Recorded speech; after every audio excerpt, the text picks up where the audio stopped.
رسول اللہ یا رسول اللہ یا رسول اللہ یا نحمده ونصلي ونسلم على رسوله الكريم وعلى آله وأصحابه أجمعين أما بعد فأعوذ بالله من الشيطان الرجيم بسم الله الرحمن الرحيم يا أيها الذين آمنوا كتب عليكم الصيام صدق الله العظيم وقال تعالى في شأن حبيبه وعظمة رسوله إن الله وملائكته يصلون على النبي يا أيها الذين آمنوا صلوا عليه وسلموا تسليما اللهم صل وسلم وزد وبارك عليه وعلى آله وأصحابه وبارك وسلم۔ بخشش کا مہینہ ہے، برکت کا مہینہ ہے، رمضان بڑی شان و شوکت کا مہینہ ہے۔ اس ماہ کے بارے میں سرکار دو عالم کا دو عالم کا ارشاد ہے یہ میری امت کا مہینہ ہے، ارشاد ہے یہ میری امت کا مہینہ ہے۔ اس ماہ مبارک کے جتنے بھی فضائل ہیں ان سب سے یہ روشن ہے، رحمت کا مہینہ ہے۔ یہ ماہ وہ ہے جس کا قرآن میں نام آیا، اس سے بھی یہ ثابت ہے عزت کا مہینہ ہے۔ اللہم صلی وسلم وزد وبارک علیہ وعلی آلہ واصحابہ وبارک وسلم۔ معزز و مکرم قابل قدر ناظرین کرام، اللہ رب العزت کا بے پناہ فضل و احسان ہے کہ اس کی توفیق اور اس کی عنایت سے آج ہم ماہ رمضان جیسے عظیم الشان مہینے پر چند باتیں سننے اور سنانے کی کوشش کر رہے ہیں۔ رمضان یہ ایک ایسا مہینہ ہے اس امت کو اس کے نصیب سے ملا ہے، ورنہ امت محمدیہ سے قبل لاکھوں امتیں گزری۔ اللہ رب العزت نے سب کو روزے تو دیے ہیں لیکن رمضان جیسا بابرکت مہینہ نہیں۔ اسی لیے ہم اپنی قسمت پر رش کرتے ہوئے اللہ کا شکر بجا لائیں اور پھر اس آنے والے مقدس اور بابرکت مہینے کی صحیح معنی میں قدر کرنے کی کوشش کریں، چونکہ جہاں تک رمضان شریف کے استقبال اور احترام پر خوشخبری سنائی گئی ہے، وہیں پر رمضان شریف کی ناقدری پر وعید بھی آئی ہے، چونکہ ہمارے بزرگوں نے ہر موضوع پر، ہر ٹاپک پر جب بھی قوم سے خطاب کیا ہے تو قرآن مجید میں جیسے اللہ رب العزت نے خوشخبری کی آیات نازل فرمائی، وہیں پر آیات وعید بھی آئی ہے۔ تو میرے سامنے ہماری دکن کی عظیم اور نامور شخصیت حضور سیدی سرکار محدث دکن رحمۃ اللہ علیہ، کسی سے ان بزرگوں کی شخصیات محفوظ نہیں ہے، معروف ہے اور ہر کوئی ان شخصیات سے واقف ہے۔ تو میں آج حضرت ہی کی ایک کتاب فضائل رمضان، یہ جو فضائل رمضان ہے، میری ایک دلی تڑپ اور خواہش ہے کہ ہر عالم تو اس کو اپنے مطالعے میں ضرور رکھتے ہیں اور ہم نے بھی دیکھا ہے، لیکن عوام کو بھی چاہیے کہ اس کتاب سے ضرور استفادہ کریں۔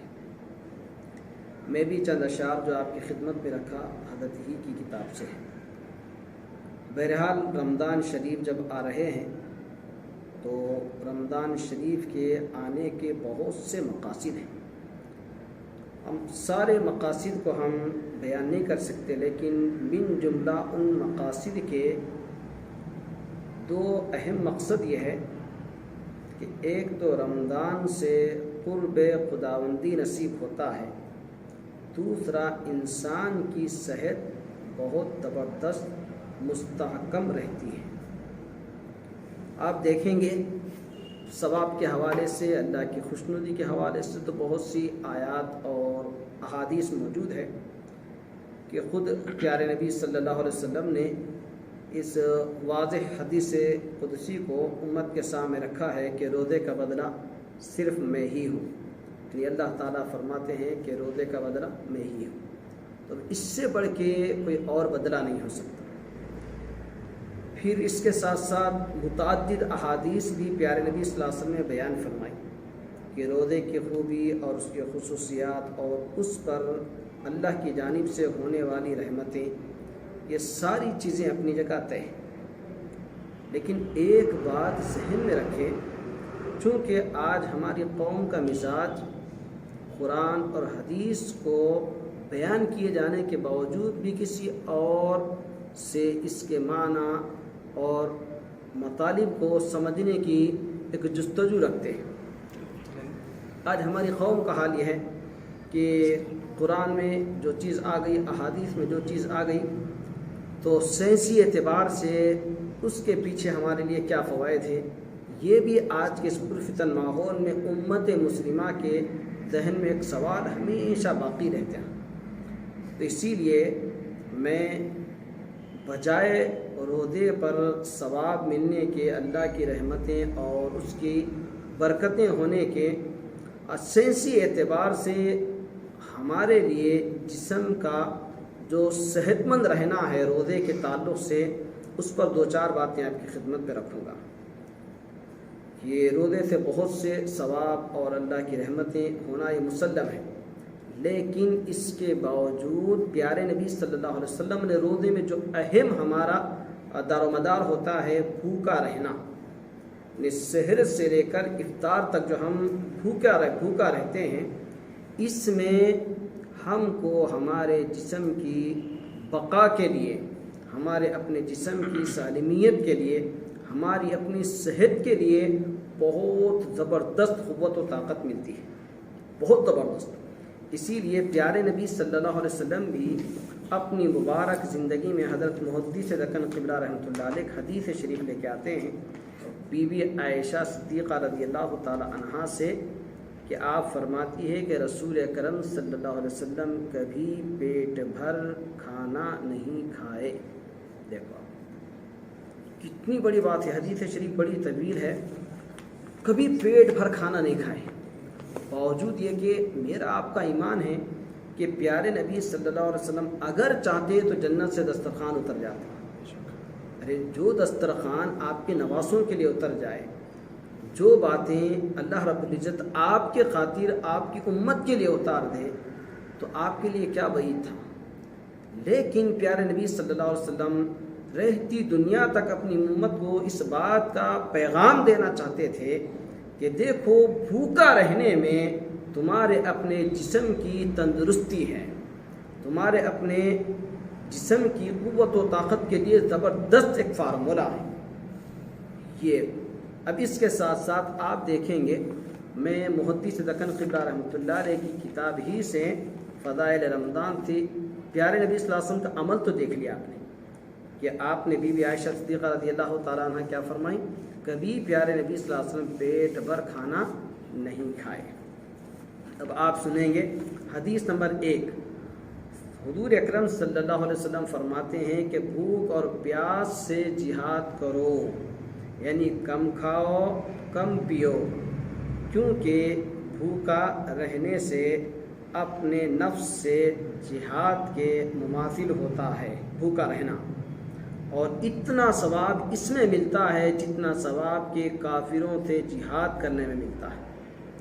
ایک حدیث شریف، اب اس کا معنی مطلب واضح ہے کہ یعنی بھوکا رہنے سے پیاسا رہنے سے نفس جہاد ہوتا ہے، پھر اس پر ثواب اتنا ملتا ہے جتنا کافروں سے مقابلہ کرنے میں ملتا ہے۔ لیکن آج افسوس کے ساتھ کہنا پڑتا ہے کہ آج ہماری قوم، پورا معاشرہ اس پر دور دور تک عمل کرنے سے قاصر ہے۔ کوئی آج اس پر عمل نہیں کرتا۔ تیسرے حکم تک جس کو کھانا کہا جاتا ہے نا، اتنا کھاتے ہیں۔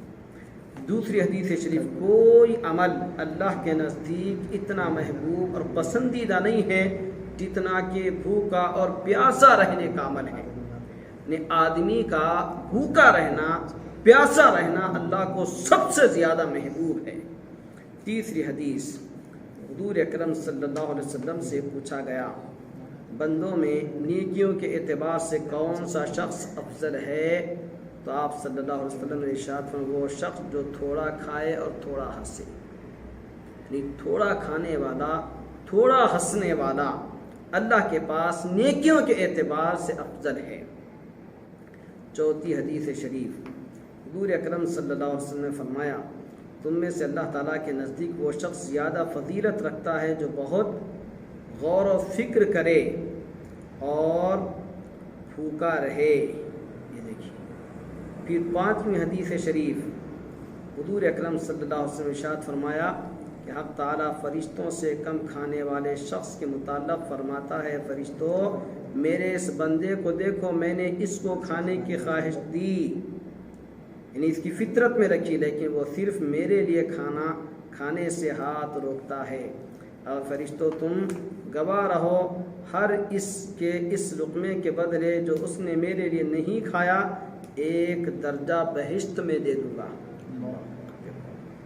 یعنی اللہ تعالیٰ فرشتوں سے پوچھے کہ فرشتوں، یہ جو بندہ ہے کھانے سے رکا ہوا ہے، پینے سے رکا ہوا ہے، باوجود اس چیز کے اس کی فطرت میں نے کھانا رکھا ہے، پینا رکھا ہے، بنا کھائے اور پیے نہیں رہ سکتا، لیکن یہ اپنے کھانے پینے پر کنٹرول کر کے جتنی غذا اس کی ضرورت یہ اتنی ہی کھاتا ہے، تو یاد رکھو یہ جتنی غذا کھاتا ہے اس ایک ایک لقمے کے بدلے میں سے جنت میں ایک درجہ دوں گا۔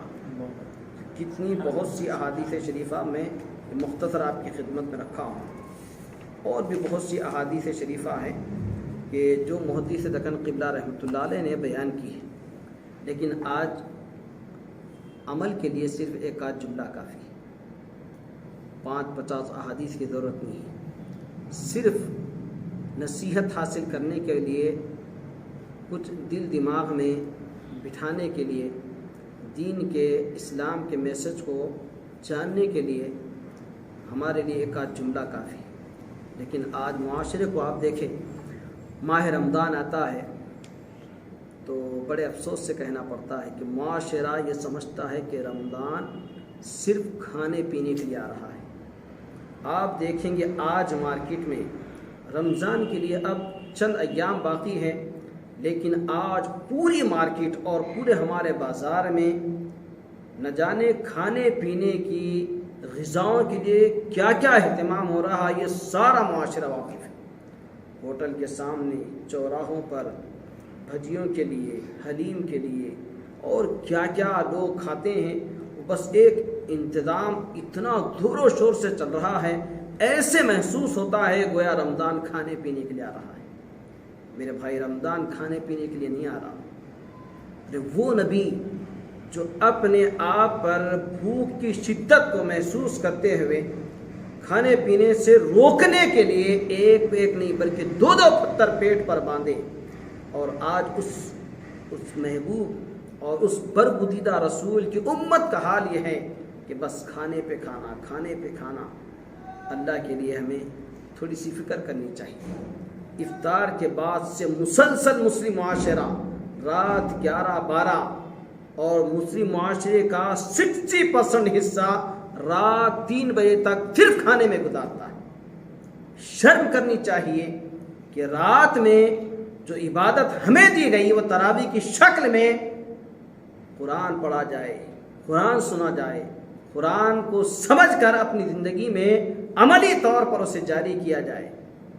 لیکن بجائے اس کے رات ساری کی ساری افطار کے بعد سے لے کر صبح سحر کے وقت تک سارا معاشرہ، ساری ہوٹلیں، سارے بازار ایسے محسوس ہوتا ہے گویا دن بھی اس رات پر شرماتا ہوگا کہ میں اتنا آباد نہیں ہوں جتنی تو آباد ہے۔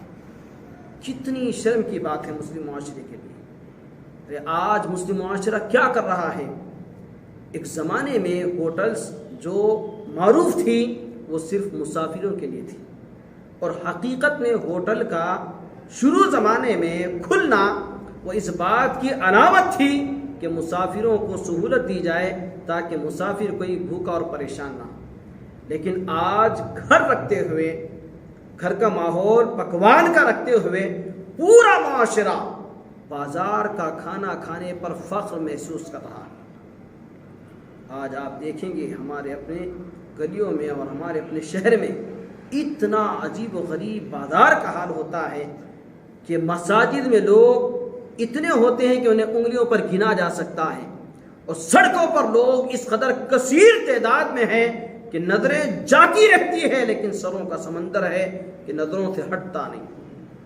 کتنے افسوس کی بات ہے۔ آج پورے مسلم معاشرے کو ہوش کے ناخن لینا چاہیے کہ مسلم معاشرہ ماہ رمضان کے ساتھ یہ کیا سلوک کر رہا ہے۔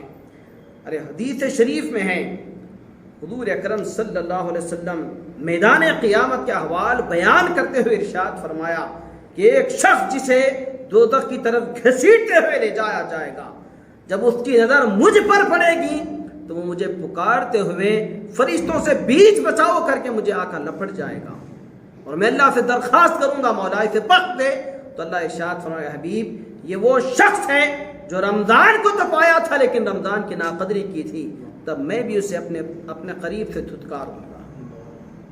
یہ رمضان کی ناقدری ہے اس کتاب میں، محدث دکن کی کتاب میں۔ آج کیا عجیب غریب معاشرہ ہے، کیوں ہمارے اپنے ایسے احوال ہو چکے ہیں وہ ہمیں بیان کرتے ہوئے شرم آتی ہے۔ آپ سوچیں، صحابہ کرام کا دور دیکھیں، ان کی اپنی سوانح کو پڑھیں۔ صحابہ کرام اور صحابیات کا تو حال یہ تھا کہ وہ گھر کے معصوم چھوٹے بچوں کو تک روزے کا اہتمام کرواتی۔ جب بچے بھوک اور پیاس سے بلک اٹھتے، پریشان ہوتے، تو صحابیات کہتی ہے کہ ہم بچوں کے ہاتھ میں کھلونے دیتے اور ان کے ساتھ اس قدر مشغول اور مصروف ہو جاتے کہ ان کے ذہنوں سے بھوک اور پیاس کا وہم و گمان دور ہو جاتا، اور یوں ہی ان کا دن کٹ جاتا، روزہ ماشاءاللہ سے پورا ہو جاتا۔ یہ صحابیات ہے، اور آج ہمارا معاشرہ ہے کہ صحابیات چھوٹے چھوٹے بچوں کو روزہ رکھا رہی ہیں، اور آج ہماری مسلم قوم بڑے بڑے نوجوان بچے، کتنے آپ کو افسوس سے بیان کروں گی، نوجوان بچے، میں پوری تحقیق سے بات آپ کو بتا سکتا ہوں، اور مجھے بھی اللہ کے پاس جواب دینا ہے کہ مسلم معاشرے کا 70% نوجوان روزے سے دور ہے۔ پکی بات کہتا ہوں، ہم خود علماء مارکیٹ میں نکلتے ہیں، دیکھتے ہیں تراویحوں سے واپس ہوتے خود ہمارا حال اس قدر عجیب و غریب ہے کہ ہمیں دیکھتے ہوئے شرم آتی ہے۔ جب دن میں ہم نکلتے ہیں تو پان ڈبوں پر، ہوٹلوں پہ ہمارے اپنے نوجوان نظر آتے ہیں۔ کتنے کیا افسوس کے ساتھ بیان کروں کہ مسلم نوجوانوں میں کا 70% حصہ روزہ نہیں رکھتا۔ گٹکا کھانے سے، پان کھانے سے، سگریٹ مارنے سے ان نوجوانوں کو شرم نہیں آتی۔ بعض نوجوان تو ایسے ہیں جو فخر کے ساتھ پان ڈبے پر پان کھا کے سڑکوں پر تھوکتے پھرتے ہیں۔ ارے اس جو محدث رکن نے ایک غیر مسلم کا واقعہ لکھا، وہ تو کم از کم ہمیں اس کا احساس ہونا چاہیے۔ حضرت نے لکھا ہے کہ ایک بد مذہب صرف رمضان کی ناقدری پر اپنے بیٹے کو تماچا رسید کر کے مسلمان ہو جنتی ہو گیا، اور تم مسلمان ہو کے سر عام رمضان کی ناقدری کرتے ہو۔ کم از کم تھوڑا تو احساس ہونا چاہیے۔ تمہیں اپنا ایمان اس بات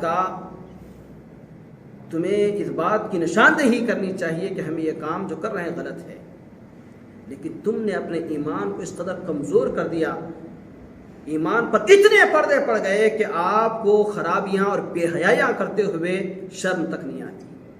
کتنے نوجوان ہیں ارے ہوٹل تو ہوٹل، مساجد سے جو متصل ہوٹلیں ہیں ان ہوٹلوں کے پاس ہم نے ان آنکھوں سے یہ منظر دیکھا ہے، ان آنکھوں سے دیکھا ہے۔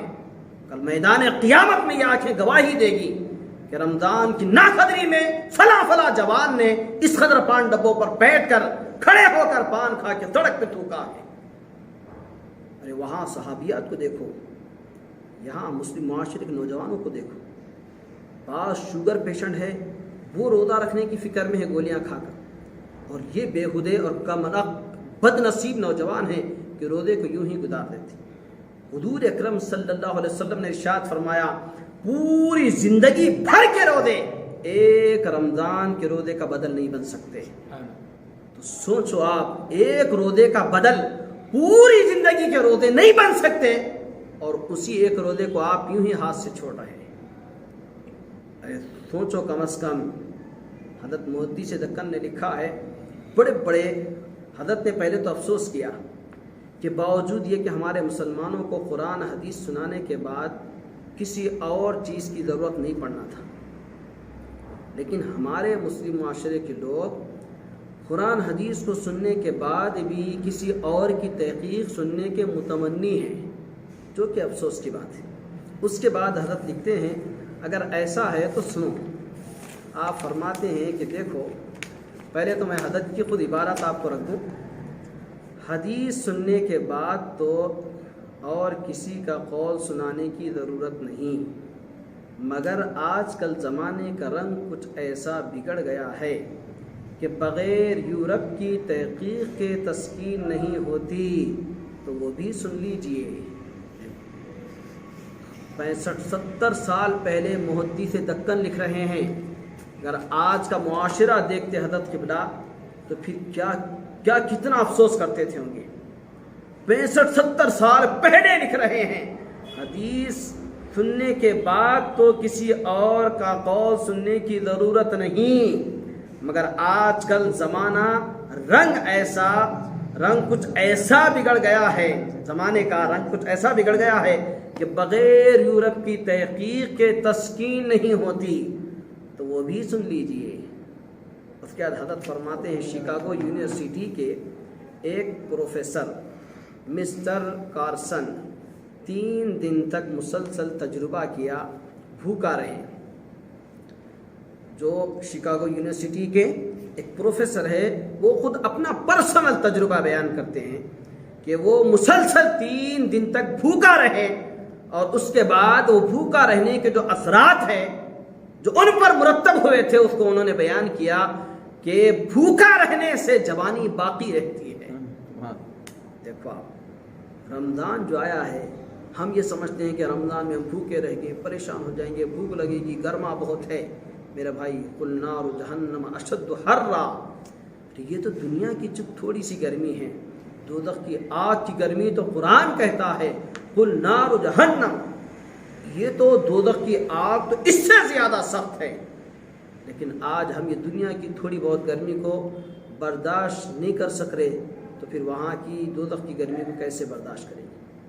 اور ایک غیر کہتا ہے کہ دیکھو 3 دن مسلسل بھوکا رہنے سے میں اس بات کو محسوس کیا ہوں کہ قیام شباب ہوتا ہے، یعنی جوانی ہمیشہ باقی رہتی ہے۔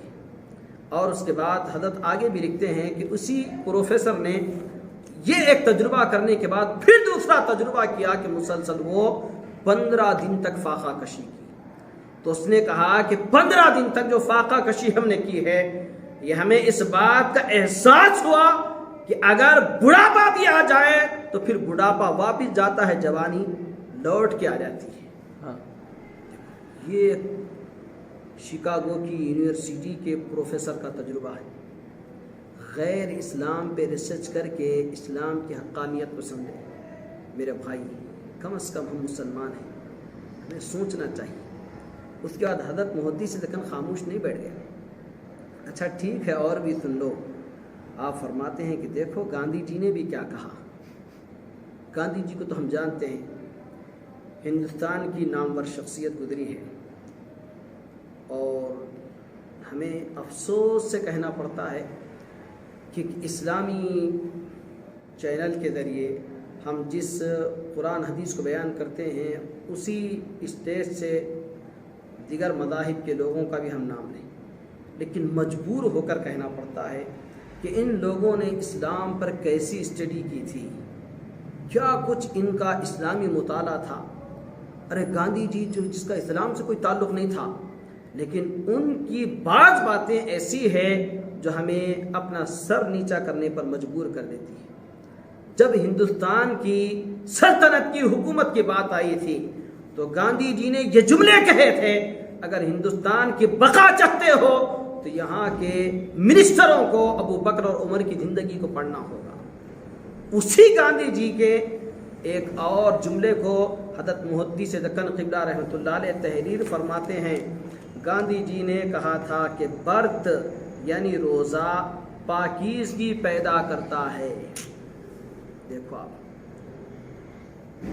آپ کے میرے پاس روح کا تعلق ہے، گاندھی جی کے پاس نہیں ہے، لیکن آگے کیا کہتے ہیں؟ گاندھی جی کہتے ہیں روزے سے پاکیزگی پیدا ہوتی ہے، پھر دوسرا دماغ اور روح کو قوت ملتی ہے۔ دیکھو آپ، دماغ کو روح کو قوت ملتی ہے۔ کون؟ گاندھی جی۔ ڈوب کے مرنا چاہیے، مسلم معاشرے کو ہوش میں آنا چاہیے۔ کہہ رہے ایک وہ جس کا دور دور تک کوئی اسلامی تعلق نہیں ہے، وہ ہمیں اس بات کا میسج دیتا ہے کہ دیکھو تمہارے روزے میں پاکیزگی ہے اور اس سے دل دماغ کو قوت ملتی ہے۔ اور آگے کیا لکھتے ہیں؟ حواس پر انسان قابو حاصل کرتا ہے، یعنی حواس جو انسانی حواس ہے اس پر قابو پکڑ لیتا ہے۔ پھر اس کے بعد جب یہ جملے دیگر لوگوں کے پاس گاندھی جی کے پہنچے تو لوگ حیران ہوئے کہ گاندھی جی کی اتنی بڑی تحقیق ہے، تو انہوں نے بھی اس پر ریسرچ کیا، اسے سمجھنے کی کوشش کی، تو گاندھی جی کا ایک ایک جملے کو انہیں حق پہ پایا تو وہ گاندھی کے سامنے اپنی گردنیں جھکا دی۔ تو یہ بڑے ہی ہمیں افسوس کے ساتھ روزے کی اہمیت پر گفتگو کرنی پڑی۔ ہم امید کرتے ہیں کہ ہماری اس مختصر اسپیچ سے مسلم معاشرے کو فائدہ ہوگا۔ اللہ تبارک و تعالیٰ سے دعا ہے کہ بار الہ اپنے کرم سے اپنے فضل سے ماہ رمضان آنے کا مولا اس کا صحیح معنی میں اہتمام کرنے کی توفیق عطا فرما، خصوصاً مسلم معاشرے کے نوجوانوں کو مولا عقل سلیم عطا فرما، فکر صحیح عطا فرما، صحبت صالح عطا فرما، وما علینا الا البلاغ، وآخر دعوانا الحمد للہ رب العالمین۔